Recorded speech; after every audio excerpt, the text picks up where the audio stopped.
How to disable task view on Windows 11. Hey everyone, welcome back to the channel.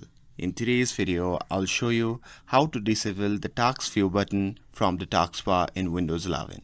So now without further ado, let's get started. So first thing first, click on the start menu and from the pop-up window simply select settings.